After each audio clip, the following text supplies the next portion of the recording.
Welcome to episode 19 of my enrolled agent career. You all, this podcast was just a thought, an idea, because when I started my EA firm, there were no resources or materials to help guide you through that. And as I began to grow a bigger presence online, I had other enrolled agents as well as aspiring enrolled agents constantly reaching out to me asking for help with starting their own firm. But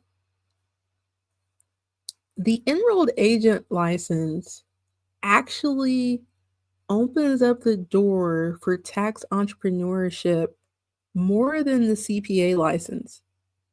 Hear me out. I know a lot of you all don't agree with that because everybody knows what a CPA is, right? Well, it's not quite so because everybody thinks CPAs do taxes, and we know that's not accurate. Somebody without less formal education can yet represent taxpayers before the IRS with the EA designation. With the CPA license, that's a barrier. So I have that formal education. I have an accounting degree. I worked at a huge CPA firm. You've heard me tell this story. At the time, they were number 10 internationally. So while I know certain things and can see the different possibilities that the EA license creates, I knew the people reaching out to me couldn't see them. It's easier for me to say, oh, yeah, you can start an EA firm and have all the success without a college degree, without an accounting background. But it's more impactful if I have somebody who fits those shoes to actually share their story. So I was like, what can I do? What do the people need to be able to see that and believe the possibilities that are out there for them? And my enrolled agent career was born. And I've been honored to have some phenomenal guests. I know you all are enjoying it because the feedback has been amazing.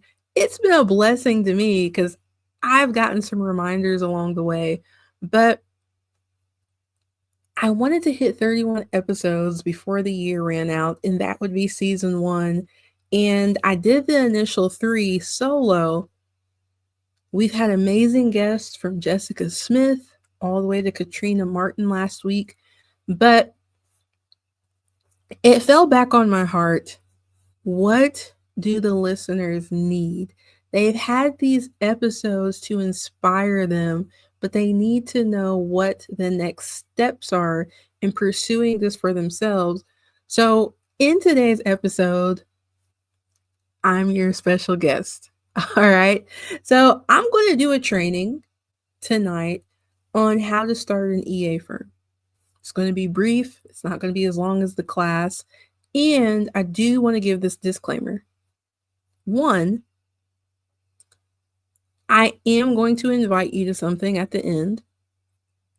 Two, there is going to be a discount code that I give you for the invitation at the end. Okay. But the other thing that I want to let you know is there is a prerequisite to this. So I believe it was last year, maybe I did a live stream training how to start an EA firm. I'm going to link that below in the show notes because it was 10 prerequisites that you need before starting your firm. So if you're brand spanking new to this podcast, to who I am, you definitely want to check that out because I go through the foundational things like a P10. I talk about insurance. You need cybersecurity insurance. You need E&O insurance. You need to make sure that your E&O insurance is going to cover tax representation if that's the path that you want to go down. Okay? So you need to make sure you have all that stuff in order before this training will actually make sense. All right. So let's go ahead and get started. If you're new to me in the podcast, let me go ahead and introduce myself. My name is Timalyn Bowens, and I am America's favorite EA. All right. I own a virtual firm based in Louisville, Kentucky called Bowens Tax Solutions. I work with clients literally all over the world who owe the IRS and can't pay in full today. Italy, Baghdad, my clients, they're there. Okay. So, in thinking about what you need to help you take action with the inspiration you received from the other guest, I was like, they need small, bite sized steps that they can implement and work on this week to get business within the next 10 days. Okay. So, I have 5 things for you. Okay. So, number one, a lot of people skip this. This applies not just for an EA firm, this applies for anything that you want to do in life and be successful and content with it, right? Because everybody's measure of success is going to be different. For some people, that's going to be a certain amount of money. For some people, it's going to be taking care of their basic financial needs and spending time with their family. So, what I deem as success may not be success for you. You have to figure out and get clarity on why you want to do this. Why do you want to be an EA? Why do you want to have your own EA firm? Believe me, I'm a low key person, but the people that work in the IRS are human beings too. We've seen a drastic shrink in the IRS force, right? Everybody's not having a good day when you call them. Sometimes, because of the reduction in force with the IRS, clients are even more on edge because we can't get results as fast as we used to. This causes people sometimes to speak out of the side of their neck, be a little bit disrespectful. And while I'm low key, you're not going to disrespect me. You can go get this done somewhere else. With why I want to do this and have the impact that I want to have, no amount of money is worth that disrespect. So even when times are hard and the work seems more stressful to do because we have to add the people element, the money doesn't inspire me to push through. And believe me, there are going to be situations where the money doesn't inspire you to push through either. You're going to have to go back to that purpose, who you want to serve, why, who is this impacting to be able to push through. For me, I see taxpayers who are scared to death of the IRS, whose IRS debt could cause them to lose their livelihood, their home, their marriage, the opportunity to provide for their children in the way that they want to. When I remember that, and that my personal mission and assignment is to fill the tax literacy gap one taxpayer at a time, that's what helps me to go on. It's not about a $10,000 case. Okay. So, for you, again, ask yourself those questions. One, why do I want to be an EA? To help people is too vague. I'm going to invite you to dig in a little bit deeper, okay? To make good money, to spend time with my family. Dig in deeper, because when you have to recall your purpose, you need to be able to see a mental picture of why you're doing this. I've been on hold with the IRS many a times, been hung up on, courtesy disconnect many a times, had a client talk to me sideways, not as many a times. But when that happens, I'm able to pull a mental picture of the impact that I desire to have that's been dropped on my heart, And that's what pushes me through to continue doing what I do. And I'm going to refer to this again in point 4, because when we get to point 4, again, you have to be driven by your purpose in order for you to keep going. All right. So, number 1, clarity on why you want to do this. Next, you need clarity on who you will serve and how. People skip this because we're in the tax industry. People say, well, I'll help anybody. It's okay to help anybody, but you have to be clear on who you want to work with and who you want to serve. Okay? I'll give you an example. A community that is very near and dear to my heart: senior citizens, especially those who financially can't keep up with inflation. Love them with my whole heart. However, they can't afford to pay me. So I'm very clear on who my service offering is for, but I'm also very clear on the people that I want to serve. So, because those people can't afford me, I need to create something else that will cover the cost of me yet being able to serve the community I want to serve and have a purposeful impact with both. That's why I've created different avenues like tax tips with Timalyn. That's why I've created different avenues like tax relief with Timalyn Bowens. Because, yes, at the end of the day, ultimately, God has blessed me. Those open up doors and opportunities for business as well, but they also allow me to serve those who can't afford to work with me on a personal level. Okay. So saying I want to work with business owners is not clear enough. You need to know what type of business owner. And people get so stuck on a niche industry.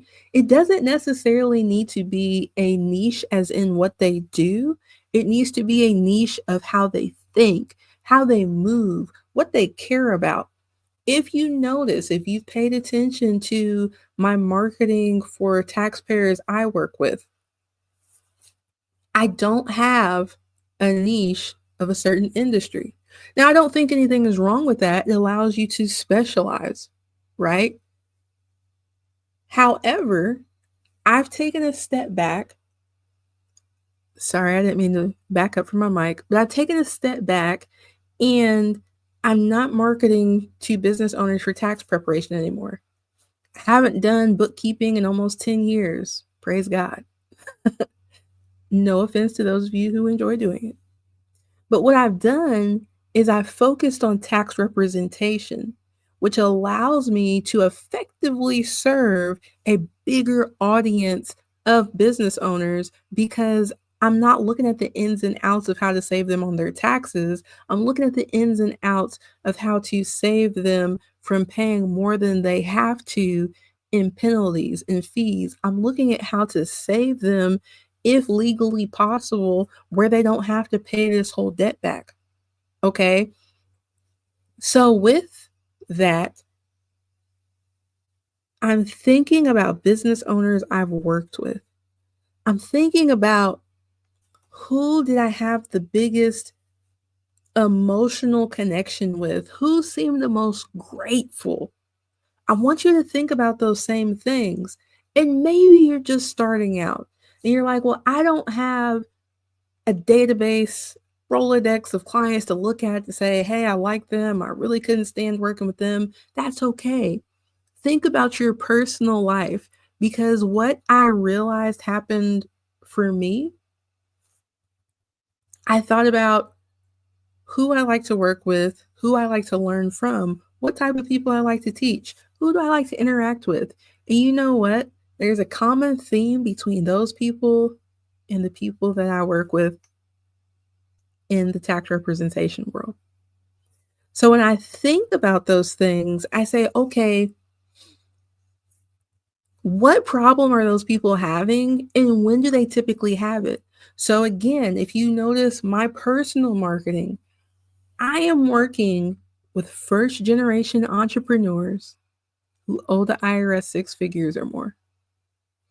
Now, that's been well thought through, but I thought about my favorite tax prep clients, right? I thought about my favorite tax planning clients. I thought about people who I enjoy talking to at networking events or whose content I enjoy following. I thought about the feeling that I get when I see the aha moment, the light bulb goes off. A common theme that all of these people have in common: they're amazing at what they do. Their tax knowledge, not so amazing. They're a go-getter. They feel like they have to do every part of their business and everybody's depending on them. That includes their own taxes.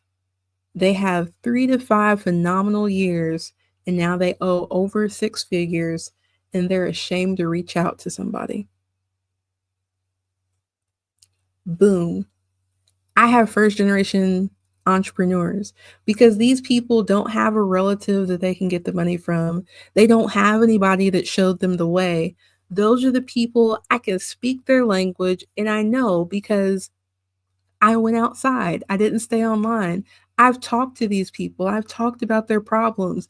I've talked to them enough to know what they care about. They care about their family. They want to be able to pay for college. They want to be able to pay for weddings. And guess what? This tax debt is not allowing them to do that. So, what can I do to help people before they run into that IRS issue? What can I do to help people when they're in that situation? It became very clear to me who I should serve and how I should serve them with preventative care. And then I should help them get out of the hole that they've dug themselves in, right? So you need to do the same thing. Again, if it's at church, who do you enjoy talking to? If you go play pickleball, who do you enjoy playing with? What do they do for a livelihood? What do you all have commonalities about around, right? Those are likely your people because, again, remember, 1 in 50 people have an IRS tax problem. If we take 50 people from that core group, let's say maybe you're not playing pickleball, right? Maybe you're a fan of women's tennis and you're in the online forums and what have you. What do all those people have in common other than tennis? You start looking at the people you want to work with. What are their similarities? What do they care about? What are their problems? What keeps them up at night? Then we get to point number 3. So number 1, you need to have clarity on why you want to do this. Number 2, you want to have clarity on who you'll serve and how. Remember, a niche doesn't mean an industry. A niche is how people think, how they move, and what they care about. Number 3, how are you going to solve the problem? You need to figure out your service offering and pricing. When I first started, this was Bowens Tax and Bookkeeping Solutions, right? Because like I said, I came from a traditional accounting background. I wanted to take the CPA exam to get that license. For me, it didn't make sense with what I was doing at the time because I knew I didn't want to do audit. I didn't want to do attestation, but I'm goal driven. Now, especially since they've switched up the exam, it is very likely I'm still going to sit for that CPA license. Do I have to do the work I do though? Absolutely not. It's just a personal goal. Let me reel it back in.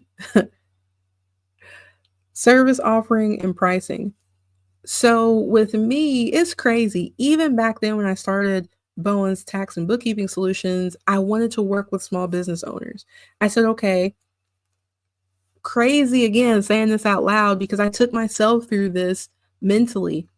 What problems do small business owners have? How can I keep them out of trouble? They have terrible books. I'm going to be a bookkeeper. I hate bookkeeping. But I was going to put myself through it to help them. Bookkeeping, tax prep, and tax planning, that's what I wanted to do. And that's where I discovered the people that I had the most emotional attachment with couldn't afford to pay me. So I had to pivot. I needed to find a service offering that I could do that would cover the expenses of me still helping those people that I was being drawn to. All right, so we evolved. I dropped the bookkeeping. I'm only doing tax prep. I'm teaching classes for small business owners. I was teaching a QuickBooks class. I created a QuickBooks class. Then I was doing the SBA stuff, doing different organizations and libraries and things like that. I was outside making my name known that I was an expert in this space. Okay. Quick side note, your marketing plan can't just be social media. And I'm going to leave it right there. What I discovered is people liked my teaching style and they wanted to come whether they were a small business owner or not. That's cool because I discovered I liked working with another vulnerable community, low income taxpayers who were being taken advantage of. So the people being charged an additional fee for e-filing, who were being charged outrageous bank fees to be able to pay for their tax preparation from the refund. It didn't make sense though. Similar to what our guest a few episodes said, Desmond Hudson, I had this battle I had to fight because these people could just go to VITA. But then I saw they weren't getting the same service. So what I discovered, and this isn't just for the low income taxpayers, I was like, everybody has to get their taxes prepared. Some people don't care how it gets done as long as it's done, whereas other people want the personal white glove touch. What do I have that distinguishes me from everybody else? It's that white glove touch. So my service offering for tax preparation changed because I'm going to actually review this return with you and make sure that you understand it before you sign it. And believe you me, clients who have been with me 2 seasons or more often just do the review to talk to me because they're like, well, Timalyn, nothing has changed with the tax return. I already know how to read it because you taught me. So we have that service offering and that pricing, right? Then I was like, you know what? COVID is driving me crazy. I got more tax clients than I can handle. Hiring has been a nightmare. What am I to do? We had to pivot again. And by we, I mean me. And my business partner and my husband, my silent partner. But I said, how can I be more effective? So I stopped marketing for tax prep and did tax representation only. People are like, what are you doing? You're not going to have money throughout the year. But actually, I discovered there's a bigger need in the tax representation arena because there, unfortunately, are more scammers. There are other credentialed professionals who are scared to talk to the IRS just as much, if not more, than the taxpayer. And there are people with the credential that are messing folks up because they have pride, too much of it, and they're afraid to say they don't know what they're doing and reach out to other credential preparers. You all, I never intended on teaching tax professionals at all. Yet, as I began sharing my journey and doing things for taxpayers, here you all came. Right? And a writing coach that I worked with, probably 2021, she said, if fish are jumping in the boat, why are you throwing them out? But it was also at that time that I realized I hit my head a lot building this firm and growing it. I don't want other people to do the same. I don't want other people to have to take forever to figure this stuff out. So then I created a service offering for tax professionals as well, an educational material for you all as well. But I could not have done that if I didn't have clarity on why I want to do this, because me helping you is part of filling the tax literacy gap. I can't help every taxpayer, but if I equip more tax professionals like you on how to do it correctly, that's still me having an impact in filling that tax literacy gap, right? I know who I want to serve and how. Me having clarity on that allows me to not only equip you with how to do it, but also make referrals too and build my network, because I know who is for me and I know who's not. So I can become more of an expert and specialize. 3, with this service offering and pricing, I can put things kind of, I don't want to say easy flowing, but it makes things easier because now I don't have 20 different processes for 20 different service offerings.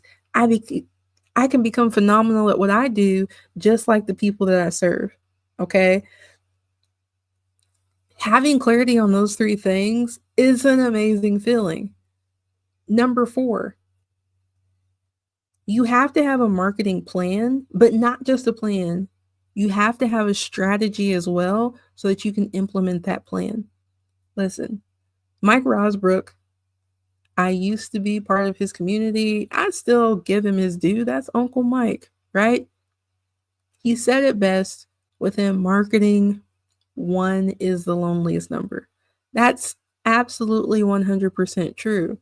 But when you're bootstrapping and you need clients today, you don't have till tomorrow because that's when the bills are due. You need something that you can implement right now without spending money on ads, whether it be newspaper, radio, Google. So you need to create a plan based on the clarity that you have on who you'll serve and how, and based on the service offering and pricing plan. So if you speak with somebody and they need something that you have, here is the offer. It's not, oh, well, I'll customize something for you, because no, now we don't have the same clarity. Now we can't perfect what we're doing, and it takes you off track, right? So with the marketing plan, I always look at it in 12-week segments. All right. So essentially 1/4 of the year. In these 12 weeks, yes, you probably found me because of social media. So I'm going to stay here so other people can find me as well. And I'm including that YouTube in that social media pack, right? So with that, I'm going to stay right here because you all are able to find me and you're looking for the answers there. So in the last quarter of the year, what type of information are you going to be looking for? You're likely going to be looking at information for how to prepare for next tax season. You're probably going to be looking for information on marketing to get your ideal client. You're probably going to be looking for information on how to pass the EA exam if you haven't. You're probably going to be looking for information on how to set up different workflows, how to implement AI. And guess what? I know what you're going to be looking for, and I understand because I have clarity on the types of tax professionals that I want to serve and how. I have clarity on why I want to help you because I was you. I didn't have a roadmap. I didn't have somebody to tell me what to do next, right? So because I know that, now I can have a plan to create the material I know you'll be looking for, and then have a strategy on how to put that information in places that are right in front of you so that you find it and you're directed to me. Now, every person I meet on here is not going to be a member of my mentorship community, right? They're not going to be a client of mine. But you'll still leave equipped. You'll still leave empowered. And that's still me filling the tax literacy gap one taxpayer at a time. Because if you're a tax expert but you don't know how to market, nobody's going to find you. But if I help you learn how to market and do it confidently, well, now we have more taxpayers being helped, right? So for you, you need to think about your niche. Remember, you already know how they think, how they move, what they care about. What do they care about in the last quarter? If you're using social media market, that's what you need to be focused on. Again, one is the loneliest number in marketing. So, what other things can you implement in combination with social media? And maybe for you, it's not going to be social media, right? My podcast, Tax Relief with Timalyn Bowens, the one that's audio only, gives me a consistent feed of clients. The views on YouTube are super low. It's not YouTube bringing them in, it's Spotify, it's Apple. But people have the opportunity to binge episodes, build know, like, and trust with me. So by the time they're on the phone, they're already ready to pay me to help them. But that was strategic. And it took over a year of consistency before the clients start coming in consistently. So you have to understand the different strategies as well. You don't have to be on social media, right? There are still ways that you can do this by, again, going outside, go offline. But you still have to have some type of online presence for people to come back to and for them to be able to do research and contact you, right? So let's do a quick recap.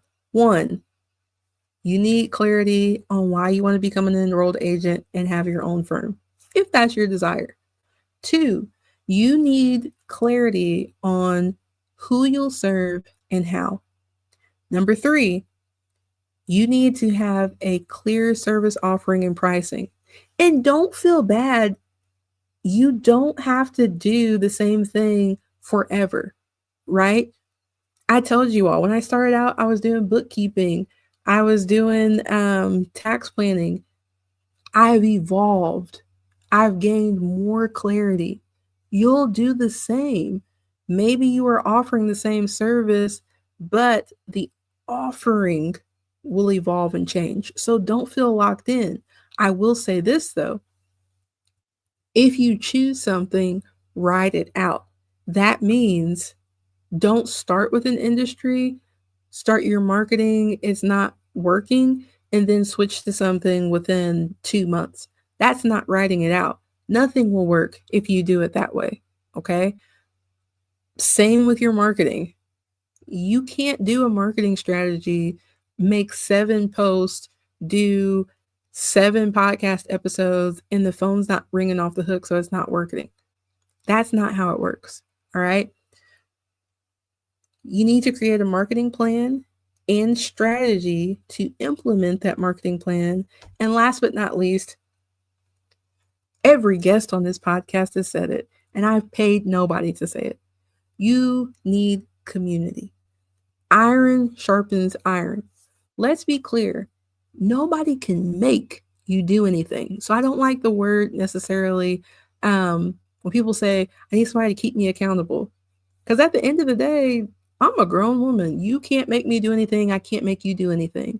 But being around people, when you see people who are doing better than you, it motivates you to be better. When you have people on the same level with you, it's like, okay, let's lock arms and do this together. Now, I'm going to reach you where you're at.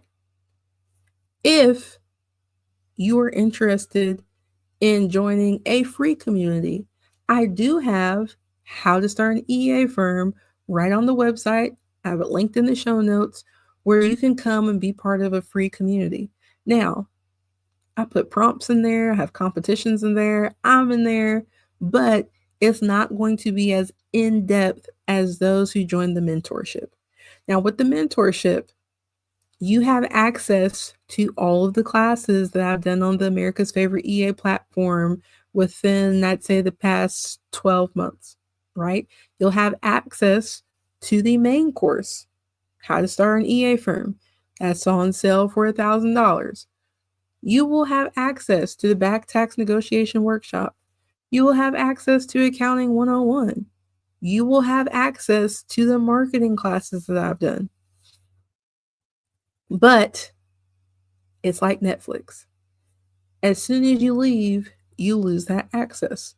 All right. Now, with that, you'll also have access to all of the articles and the article subscription, the private podcast, and the community for just paid members. That's going to also include 2 monthly calls with moi. Now, it is a group call, but I'm going to call you out and I'm going to get in your business. We're going to be on Zoom. You're going to be looking at my eyeballs. I'm going to be looking in yours. And I'm going to say, okay, what's up? What's going on in your business right now? How can I help you? Where are you stuck? And the other members of the community will be able to help as well. All right. So I'll link that. But the invite that I mentioned in the beginning, clarity on why you want to do this, clarity on who you'll serve and how, a service offering and pricing, a marketing plan and strategy, in addition to learning how to work a tax representation case, are the things that I'll be covering at my first in-person event in Louisville, Kentucky, October 23rd through 25th. Listen, after tonight's taping, no, I said taping. After tonight's episode, the price goes up at midnight on September 15th. So I know that's tricky. The deadline, extension deadline for partnerships and S Corps is going to be at midnight Monday night. The deadline for the price is going to be at midnight Monday night. It's going to go from $397 to $450. But I know from the feedback that some of you all listen to this on a later day of the week. So if you've been on the fence about attending, you can use the code Timalyn and still get the price for $397 for the remainder of this week. Okay. Now, my partners at Hawk International are going to be sharing this as well. I have left anybody else from promoting it, or I've kept, I should say, anybody else from promoting it. If this is something you are interested in, we're having a meet and greet Thursday. We're in training all day Friday. And then Saturday, we're wrapping it up with marketing, and you're going to leave with a 12-week marketing plan and strategy. You want to make sure that you get your tickets now. The facility reached out to me to see if I wanted additional space. We cannot fit any more than 90 people at this event. Okay? So it's still going to be smallish. You don't want to wait until the last minute to get your ticket. All right. If you have any questions, you can leave it in the comment below, or you can send me an email at timalyn@americasfavoriteea.com. I hope to see you in that room come October. I'll see you guys next week in the next episode.